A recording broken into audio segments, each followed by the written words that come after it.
RTC సొరంగ ప్రమాదంపై judicial commission ఏర్పాటు చేయాలని BRS working president KTR demand చేశారు. ఒకవైపు సహాయక చర్యలను మరింత వేగవంతంగా కొనసాగిస్తూనే మరోవైపు ప్రమాదానికి బాధ్యులైన వారిపై విచారణ చేపట్టాలని డిమాండ్ చేశారు. కాంగ్రెస్ ప్రభుత్వం అధికారంలోకి వచ్చిన తర్వాత రాష్ట్రంలోని ప్రాజెక్టుల్లో వరుసగా ప్రమాదాలు జరుగుతున్నాయని కేటీఆర్ ఆరోపించారు. ఇంతకు ముందు సుంకిశాల, పెద్దవాగు ప్రమాదాలు జరిగినప్పుడు కూడా ప్రభుత్వం ఎలాంటి దర్యాప్తు చేయలేదన్న కేటీఆర్ ఈ ప్రమాదాలపై హైకోర్టు న్యాయమూర్తి ఆధ్వర్యంలో ప్రభుత్వం న్యాయ కమిషన్ ఏర్పాటు చేయాలని డిమాండ్ చేశారు. మరోవైపు కాళేశ్వరంపై హడావిడి చేసిన బీజేపీ ఇప్పుడెందుకు మౌనంగా ఉందని కేటీఆర్ ప్రశ్నించారు. రేవంత్ సర్కార్కు కేంద్రంలోని మోదీ సర్కార్ రక్షణ కవచంలా మారిందని ఆరోపించారు. కాంగ్రెస్, బీజేపీ కలిసి బీఆర్ఎస్ పై కుట్రలు చేస్తున్నాయన్నారు కేటీఆర్. మరోవైపు పార్టీ మారిన 10 మంది ఎమ్మెల్యేల నియోజకవర్గాల్లో ఉప ఎన్నికలు ఖాయమని కామెంట్ చేశారు కేటీఆర్.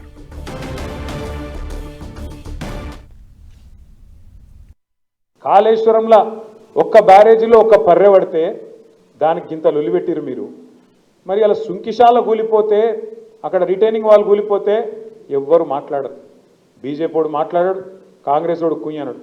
ఎస్ఎల్బీసీలో 2.5 కిలోమీటర్ల టన్నెల్ కూలిపోతే ఎవరు మాట్లాడరు. పెద్దవా ఖమ్మం దగ్గర కొట్టుకపోతే, ఆ బ్రిడ్జ్ కొట్టుకపోతే ఎవడు ఎన్డీఎస్ఏ మాట్లాడాడు, ఎవడు ఎన్డీఏ మాట్లాడాడు. చూడుని ఇలా రేవంత్ రెడ్డికి రక్షణ కవచంలాగా ఉన్నది ఎవరో కాదు, బీజేపీ.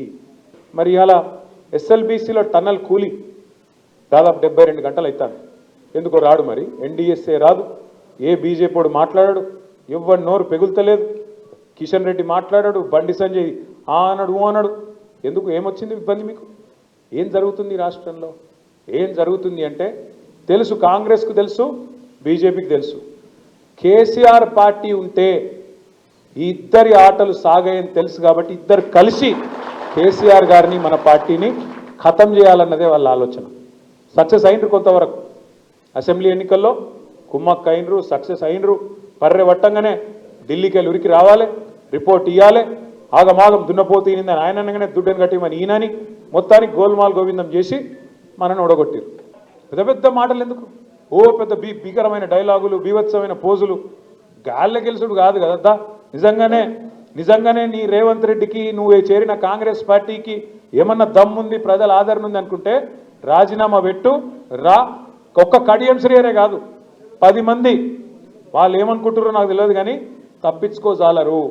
సుప్రీంకోర్టులో కొట్లాడుతున్నాం, తప్పకుండా న్యాయం జరుగుతుంది. 10 ఎలక్షన్లు కూడా ఉప ఎన్నికలు వస్తాయి.